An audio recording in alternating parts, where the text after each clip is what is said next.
Hospital असताना आग नेमकी कशी लागली असा सवाल विचारलेला आहे काँग्रेस नेत्या यशोमती ठाकूर यांनी।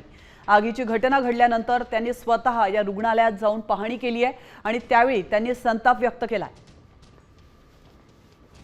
नवीन सगळं महाविकास आघाडीचं सरकार होतं त्यावेळेला मी पालकमंत्री असताना या बिल्डिंगची मंजुरात आहे। उद्घाटन करायला फार वलवल असते या लोकांची। काय डेव्हलपमेंट केली, काय केली, व्हेंटिलेटर का फुटतं, म्हणजे तिथं फॉल्टी व्हेंटिलेटर्स दिलेले आहेत।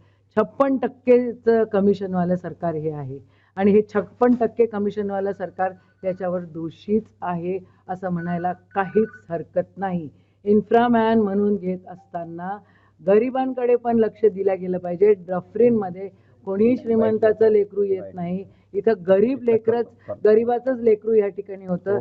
जी पोरं मृत्युमुखी पडली त्यांना मोठ्या प्रमाणात कॉम्पेन्सेशन 3 आणि 4 लाख देऊन हे चालणार नाही बाबा। लक्ष द्या, इन्फ्रास्ट्रक्चरकडे थोडंसं लक्ष द्या।